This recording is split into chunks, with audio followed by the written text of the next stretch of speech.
The voicemail came in at 7:52 a.m. on a Tuesday. I was already at my desk.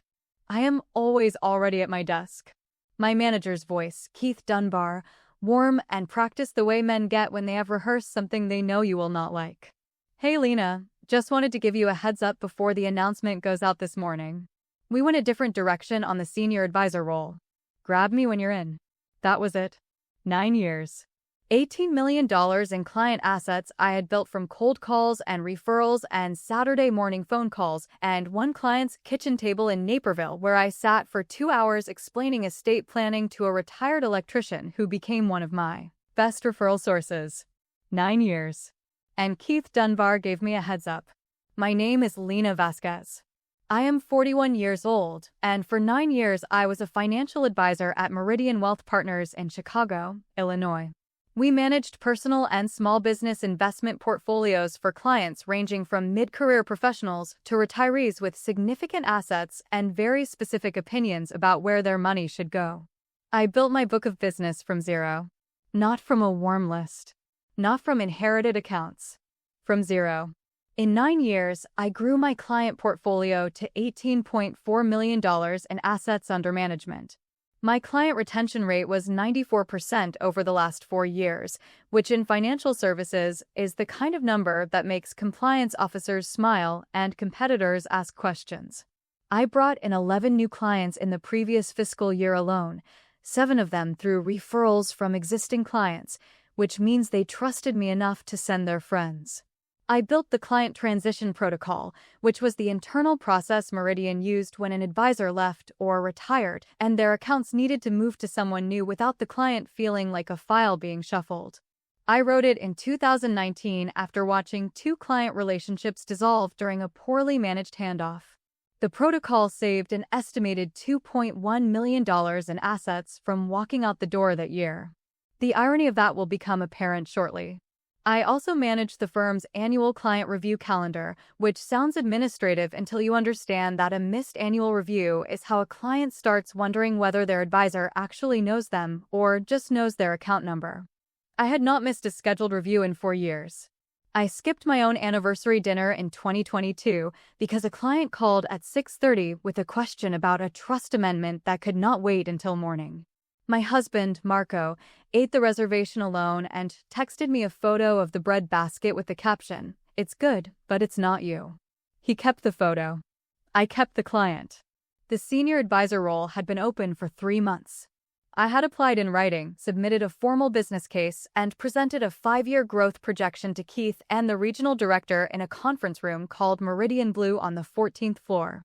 My projection showed a path to $28 million in AM within 36 months based on existing referral velocity and 2 identified market segments we were not currently serving. Keith said it was impressive. He said that twice. Then he promoted someone else. His name was Brad Calloway. He was 38 years old, Keith's college roommate from Indiana University, and, as of that Tuesday morning, Meridian Wealth Partners' new senior financial advisor. Brad had been at the firm for 14 months. 14 months. He had transferred in from a regional brokerage in Indianapolis with a book of $4.2 million, most of which had followed him from a previous employer and was already showing early signs of attrition. He wore golf shirts to client meetings, which is a choice, and called every client buddy on the first call, which is a different kind of choice. He mispronounced fiduciary. Not once. Consistently. He said fiduciary, like it was a dessert. Our compliance officer, Sandra Okafor, corrected him in a team meeting in November. He said, right, same thing. Sandra looked at her notepad. It was not the same thing. Brad had been at Meridian for 6 weeks when he asked me to walk him through the client review calendar. I did. Thoroughly. Because that is what I do.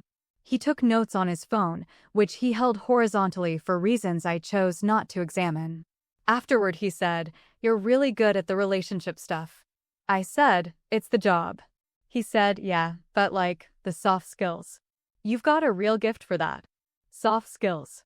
9 years of financial planning, estate coordination, tax loss harvesting conversations, and market volatility calls at 8 in the morning, and Brad Calloway had identified my gift as soft skills.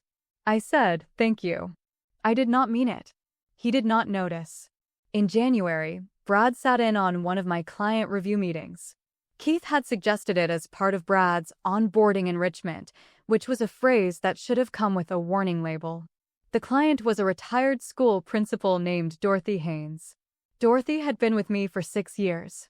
She was 71, sharp, careful with her money, and deeply suspicious of anyone who had not earned her trust through demonstrated competence. Brad arrived 4 minutes late. He called her Dorothy. She had introduced herself as Mrs. Haynes. He said, "Love the portfolio structure, Dorothy. Very conservative, but in a good way." Dorothy looked at me. I said, "Mrs. Haynes and I have been refining the allocation over 3 years to match her income timeline." Dorothy said, "Yes, we have." Brad said, "Smart. Very smart. You know, we're seeing a lot of clients your age moving toward." Dorothy said, "My age." Brad smiled. The retirement demographic. Big opportunity space. Dorothy looked at him for a long moment. Then she looked at me. I said, "Mrs. Haynes, let's go through the Q4 summary." After the meeting, Dorothy stopped me in the hallway. "Who is that?" she said. "New senior advisor." She looked back toward the conference room. "He called me Dorothy." "I know." "And he said my age."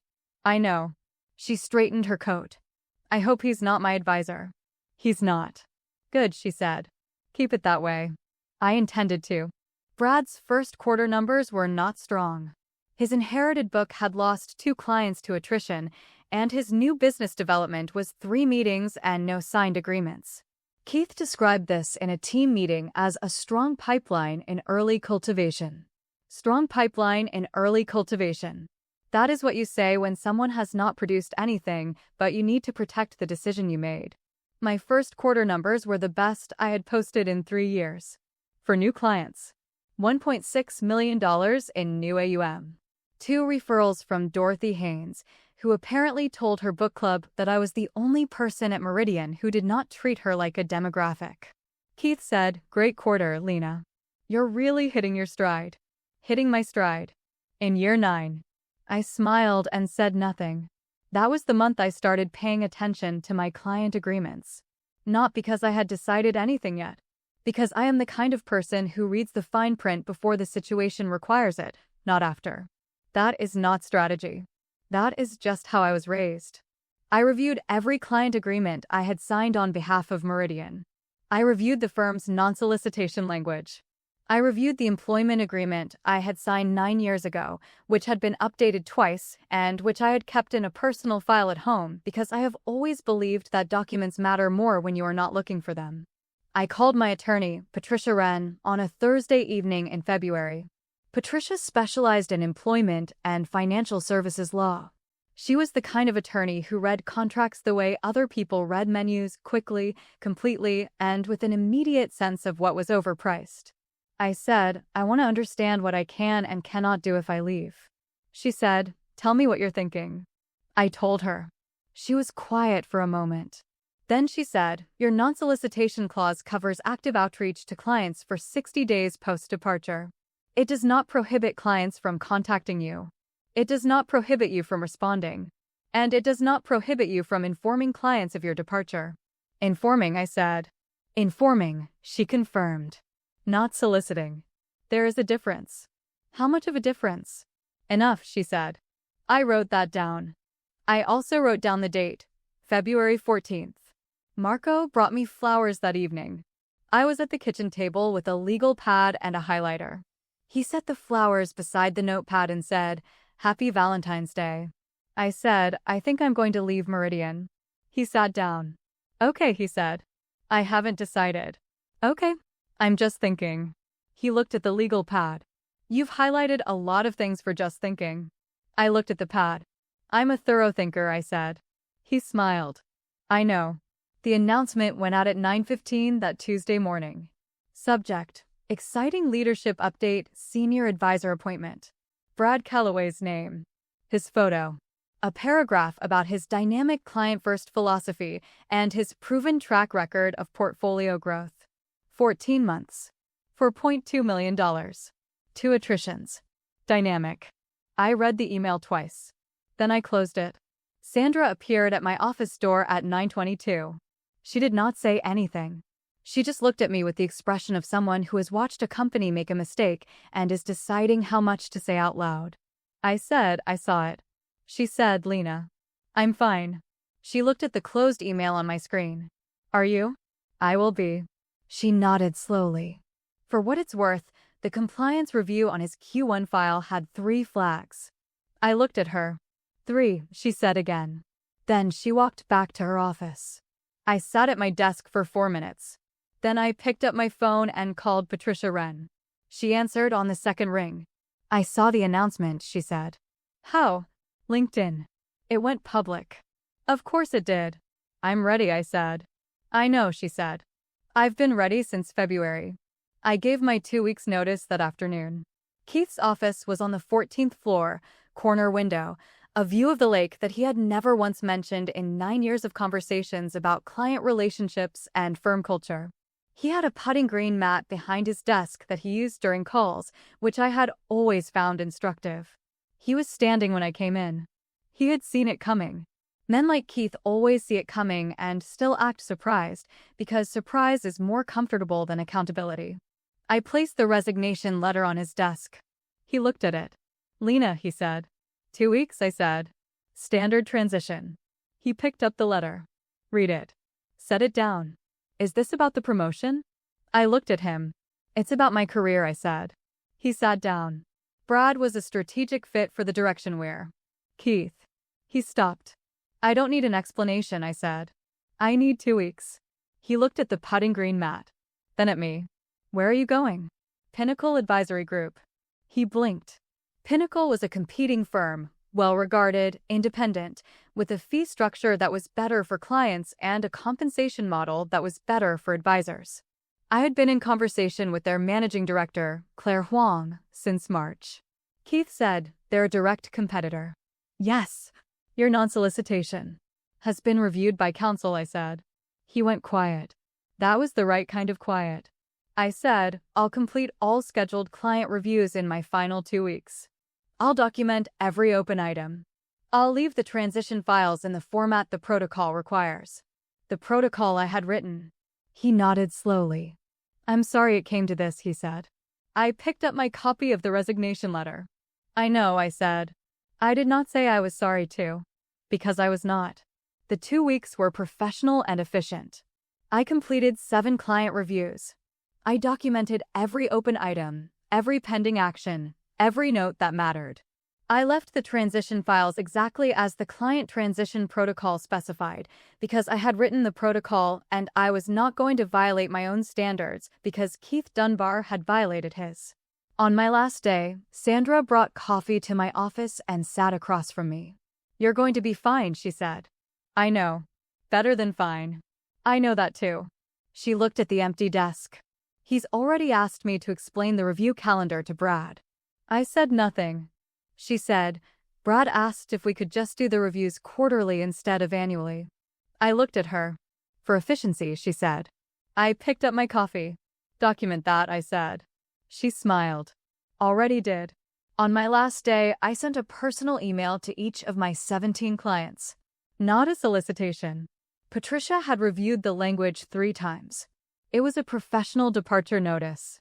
It told them I was leaving Meridian, thanked them for 9 years of trust, provided my new contact information at Pinnacle Advisory Group, and told them that whatever they decided, I wished them well.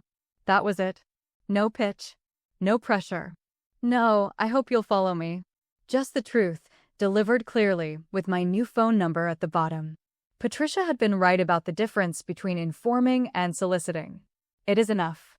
Within 48 hours, 11 clients had called my new number. Not to ask questions.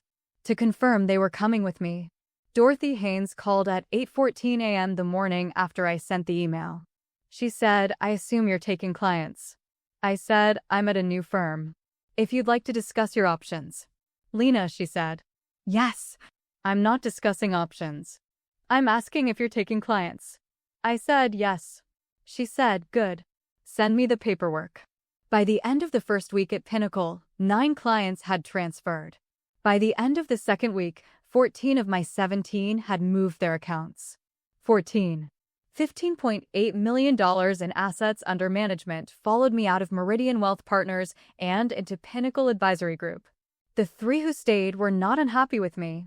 2 had long-standing relationships with other advisors at Meridian that predated me. 1 was a corporate account with a committee approval process that would have taken months. I understood. I wished them well. I meant it.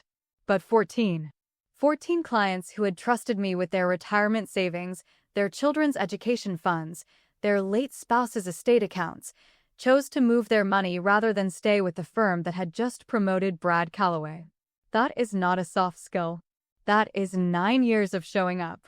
Claire Huang, Pinnacle's managing director, called me into her office at the end of week 2. She looked at the transfer numbers on her screen. 14, she said. Yes. In 2 weeks. Yes. She looked up. What's your 5-year projection? I had it ready. Of course I did. I slid the folder across her desk. She opened it. Read the first page. Turn to the second. Then she said, Senior Advisor title, effective immediately. Compensation structure on page 3 of your offer letter. I'd like to revisit equity participation at the 6-month mark. I said, that works. She said, welcome to Pinnacle. I said, thank you. Then I went back to my desk and called Dorothy Haynes to confirm her account transfer was complete. She said, finally somewhere sensible. I said, I think so. She said, that other man called me last week. I said, Brad. He called me Dorothy again. I said, I'm sorry. Don't be, she said. I told him I'd transferred. He asked if it was because of the promotion announcement. What did you say? I said it was because my advisor left and I follow my advisor. She paused. He didn't seem to understand that. No, I said. He wouldn't.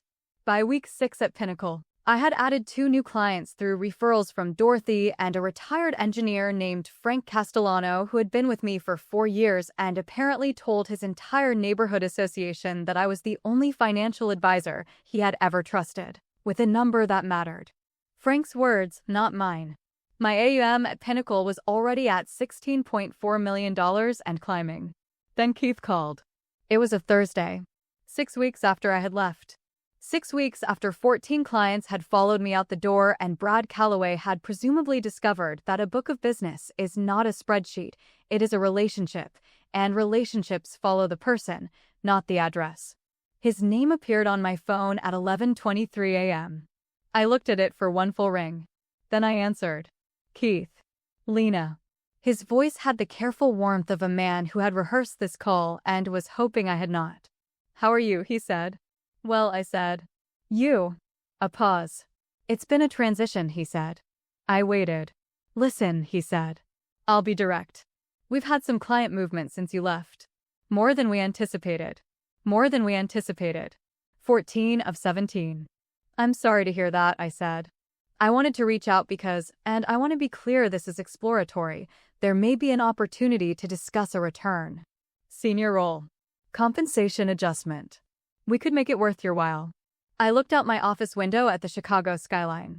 Pinnacle's offices were on the 22nd floor. The view was better than the 14th. Keith, I said. Yeah. Are you asking me to come back? I'm asking if you'd be open to a conversation.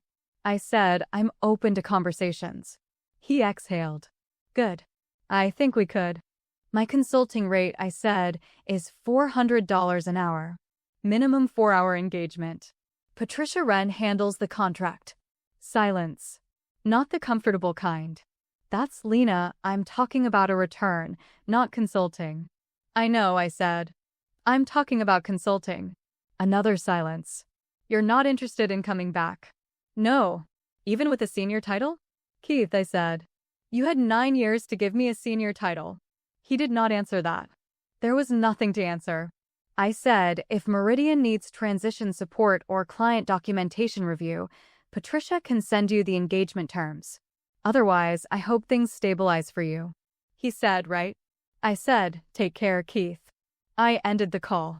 Then I opened my client calendar and confirmed Dorothy Haynes's quarterly review for the following Tuesday. She had requested it herself. That was new. In 9 years at Meridian, Dorothy had never requested a review. She had always waited for me to schedule it. I texted her to confirm. She replied in 40 seconds. I'll bring the good coffee this time. I smiled at my phone. Then I got back to work. Dorothy brought the good coffee. She had said she would, and Dorothy Haynes was not a woman who made statements she did not intend to keep. She arrived at Pinnacle's conference room on the 22nd floor with a thermos of something that smelled like a French press, had made a serious life decision, set it on the table between us, and said, "Now, tell me what's happening with the bond allocation." That was my Tuesday. Meanwhile, at Meridian Wealth Partners, things were happening that had nothing to do with bond allocations and everything to do with consequences. I know what happened because Sandra told me, not because I asked. Because Sandra is a compliance officer, and compliance officers document things the way other people breathe, automatically, continuously, and with a growing sense of dread about what the record will eventually show. She texted me on a Wednesday, 3 weeks after I had left. "You have a minute?" I replied, "For you, yes." She called. "I'm not telling you anything confidential," she said first. "I know. I'm just reporting the weather. Go ahead." Brad had his first solo client review yesterday. The Harrington account. I knew the Harrington account. Retired couple, conservative allocation, very specific about their income distribution schedule. They had been with Meridian for 11 years and had transferred to Brad when I left because their account had originally been opened through a different advisor, and the administrative trail made the move complicated. They had not followed me. I had understood. Sandra said, he recommended shifting 30% of their fixed income into a growth equity position. I was quiet for a moment. They're 73, I said. Both of them. Their income distribution starts in 8 months. He said it was a dynamic rebalancing opportunity. I looked at my ceiling. Did they sign? No. Mr. Harrington asked him to explain the tax implications of the shift. What did Brad say? Sandra paused. He said taxes were more of a CPA conversation. There are sentences that should trigger a regulatory review. Sandra. I know. Did you document it? I was in the room, she said. I document everything I'm in the room for. Good. She said, there's more. Of course there was. By the end of the second week after my departure, the Meridian situation had moved from a staffing problem to something that required a different category of conversation. The relational failure came first, and it came publicly. Brad had been assigned to present the firm's Q2 client outlook to a group of 12 high-net-worth clients at Meridian's quarterly investor breakfast. This was an event I had helped design 3 years earlier. It was held in a private dining room at a hotel in the Loop, white tablecloths, good coffee, the kind of setting that reminded clients their fees were going somewhere visible. Keith had put Brad in front of the room because Brad had the title now, and titles are supposed to mean something. Brad presented for 22 minutes. Sandra was not in the room. But one of the clients was Frank Castellano's former business partner, a man named Gerald Tran, who had stayed at Meridian when I left and who texted Frank afterward with a summary that Frank forwarded to me without comment. Brad had mispronounced fiduciary again. He had described the current interest rate environment as a headwind we're leaning into, which is the kind of phrase that sounds like analysis until someone asks what it means. Gerald Tran had asked what it meant. Brad said, we're optimizing for duration flexibility. Gerald asked what the firm's current recommendation was for clients within 5 years of retirement. Brad said, great question. We're really looking at this on a case-by-case basis. Gerald said, that's what I'd expect from a junior advisor. What's the firm's position? The room went quiet. Brad said, we believe in personalized strategy. Gerald Tran left the breakfast early. He called his advisor at Meridian that afternoon and asked to schedule a transfer review. His account was $2.3 million. That was the relational failure. The financial failure arrived through a different door, the way financial failures usually do, quietly, through a number that nobody wanted to say out loud. Brad's inherited book had been showing attrition since he arrived. 2 clients had left before I did. 3 more left in the month after I departed, citing, according to Sandra's documentation, advisor transition concerns. That was $1.8 million in AUM walking out without a forwarding address. Then Gerald Tran's transfer completed. Then the Harrington account, after their meeting with Brad, requested a full account review with Keith directly. Keith spent 2 hours with them. He called me afterward, which I will get to. But the number that got the regional director's attention was not the individual accounts. It was the aggregate. In 6 weeks, Meridian's Chicago office had lost $19.4 million in assets under management. 14 of that was mine, transferred cleanly and legally to Pinnacle. The rest was collateral damage, clients who had not followed me but had watched the transition and decided the firm's judgment was no longer something they wanted managing their retirement. $19.4 million. The regional director's name was Paul Whitfield. He flew in from Cincinnati. Sandra texted me when his calendar appeared on the shared system. Paul Whitfield. Thursday. All day. I replied, noted. She replied, Keith looks like a man who has been doing math he doesn't like. The regulatory failure was the one that made Paul Whitfield's visit urgent rather than merely unpleasant. Sandra had flagged Brad's Harrington meeting notes for compliance review. Standard process. She flagged anything that looked like a recommendation outside a client's documented risk profile. That was her job. She was good at her job. The flag triggered a review of Brad's client files from the previous 6 weeks. The review found 4 additional instances where Brad's documented recommendations did not align with the client's stated risk tolerance on file. Not illegal, necessarily, but the kind of pattern that makes a compliance officer use words like supervisory failure and documentation gap in the same sentence, which are words that regulators find interesting. Sandra did not tell me the details. She did not need to. She said, the review is ongoing, and I understood what that meant. It meant Paul Whitfield was not flying in from Cincinnati to congratulate anyone. Keith called me on a Thursday evening. Not the careful, rehearsed call from 6 weeks earlier. This one was different. The warmth was gone. What was left was a man who had done the math and arrived at a number he could not explain to his regional director. Lena, he said. Keith, I need to be honest with you. Okay. The situation here is more significant than I communicated last time. I waited. Paul is here. He's reviewed the AUM movement, the compliance flags, the client feedback from the breakfast. He wants to understand the transition plan. What transition plan? I said. A pause. Exactly, Keith said. I let that sit. He said, we'd like to bring you back. Not consulting. A real role. Senior Director of Client Relations. $240,000 base. I can get you a signing bonus. $240,000. My base at Meridian had been $162,000. He had moved 48% in 6 weeks. I said no. Lena. Keith, I said. You promoted Brad because he was your college roommate. You had 9 years of my numbers in front of you and you promoted Brad. He did not answer. That decision is still there, I said. A new title doesn't move it. He said, what would it take? I said, more than you're authorized to offer. He was quiet. What does that mean?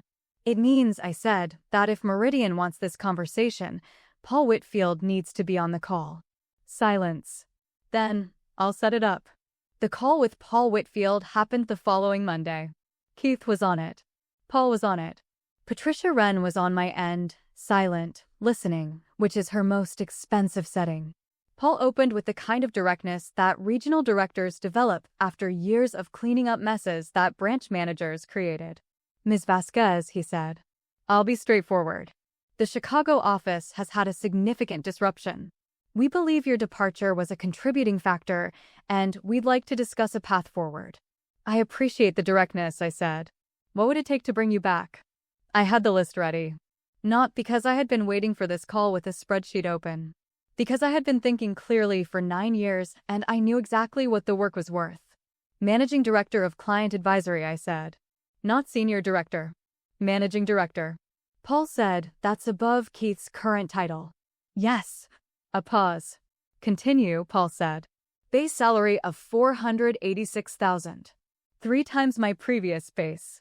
$80,000 signing bonus.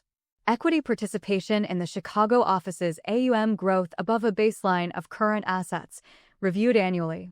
Keith made a sound. I continued.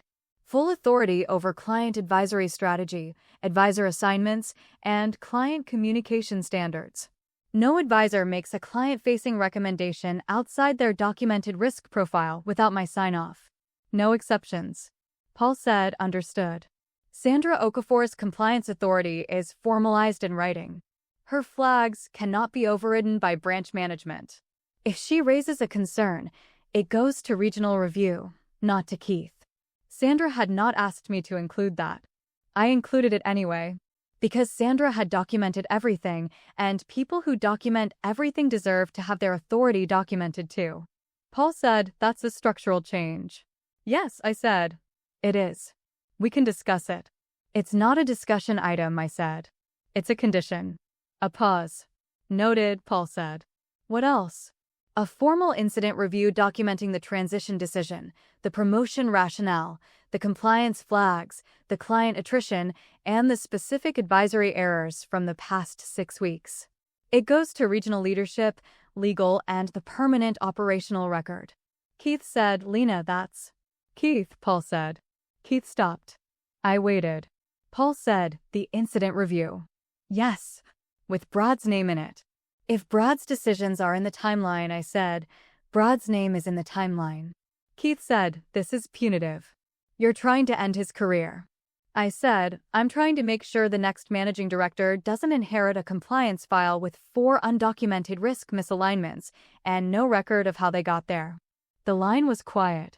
Paul said, is that everything? One more thing, I said. Brad Calloway moves to a supervised advisory role with a restricted client list. He does not manage accounts above $500,000 in AM without co-signature from a senior advisor. He does not present at client events. He does not have access to my client files.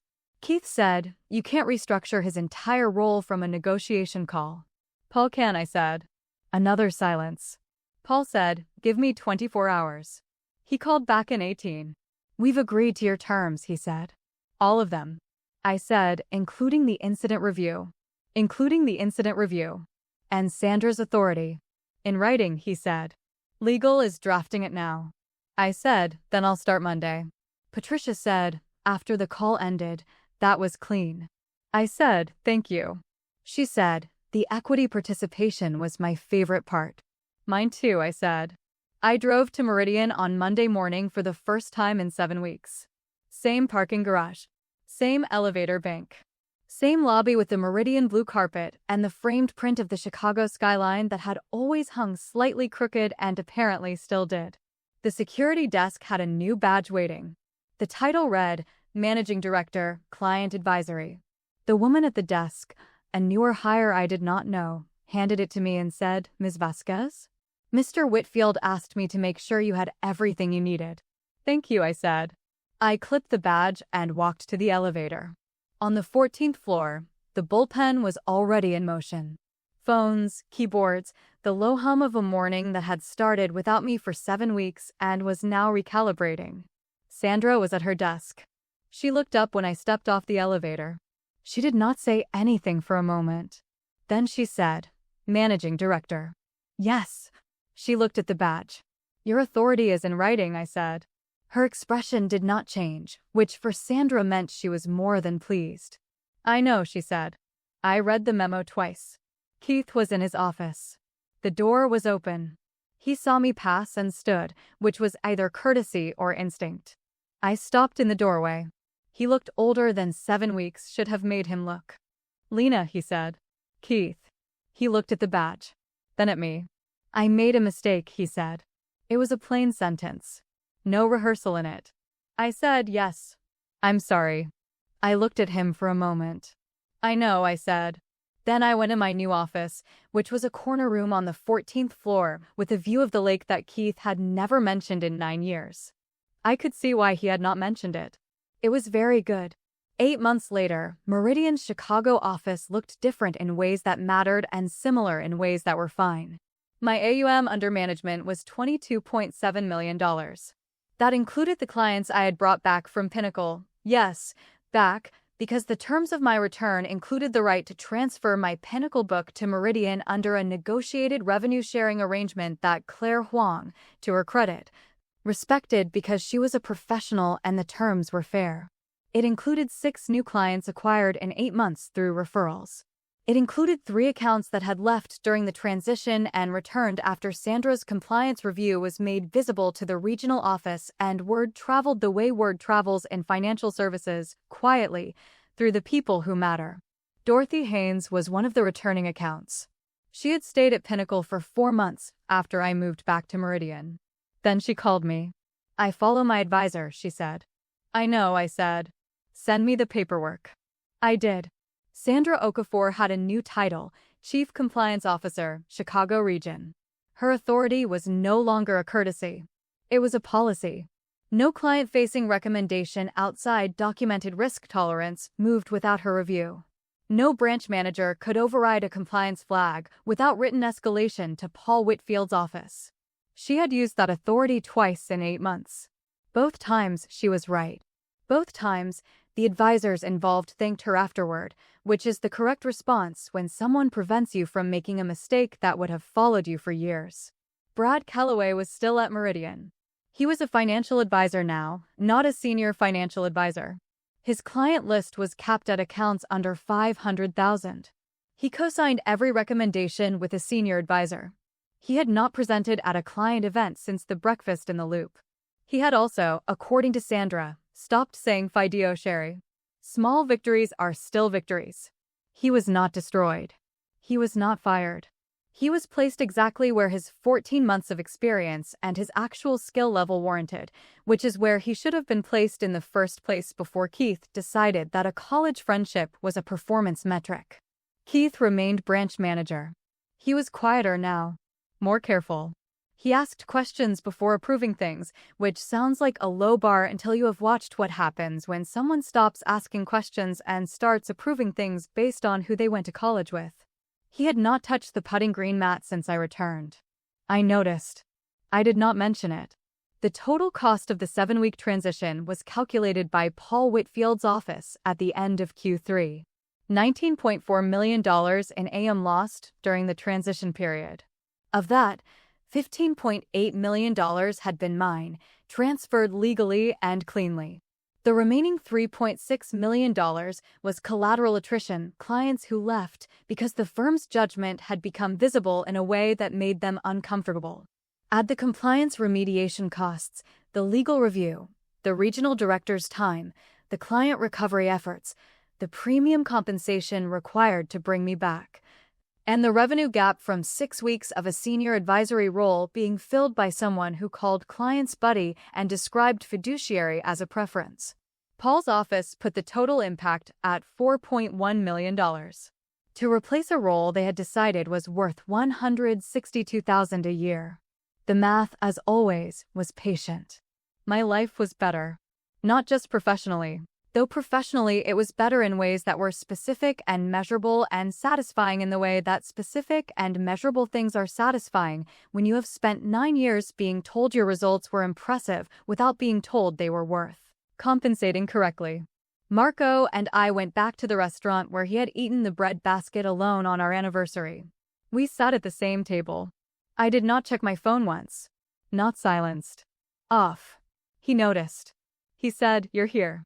I said, "I'm here." He smiled. "How's the bread?" I said. He picked up a piece. "Better with company," he said. That was the whole evening. Nothing dramatic. Just dinner and a view and a phone that stayed dark in my purse because the work was in order and the people who needed me knew where I was and the clients were being served by someone who understood that a book of business is not a number on a dashboard. It is a relationship. And relationships follow the person. I still think about that Tuesday morning sometimes. The voicemail at 7:52 a.m. Keith's careful warmth. The way he said, "We went a different direction," like direction was a neutral word and not a choice with a name attached to it. I think about sitting at my desk for 4 minutes after reading the announcement email. Not crying. Not calling anyone. Just sitting with the information and deciding what to do with it. I had 9 years of work in that building. $18 million in client trust. A protocol with my fingerprints on it that the firm was still using to manage transitions. And Keith Dunbar gave me a heads up. What I know now that I only suspected then is that the heads up was the gift. Not the insult. The gift. Because it told me exactly what the firm thought I was worth, and that information was the most useful thing Keith ever gave me. It told me to call Patricia. It told me to read the agreements. It told me to send 14 clients a professional departure notice and let them decide for themselves. They decided. 14 of 17. That is not a soft skill. That is 9 years of showing up when it was inconvenient, answering calls from kitchen tables and hospital waiting rooms, building a protocol that protected the firm's client relationships even when the firm was not protecting mine. That is the work. And the work, it turns out, travels. If you've ever been underestimated at work, I hope this story reminds you that quiet preparation always beats loud arrogance. If this resonated, like and subscribe. I share stories like this every week. And remember, a book of business belongs to the person who built it, not the building where it lived.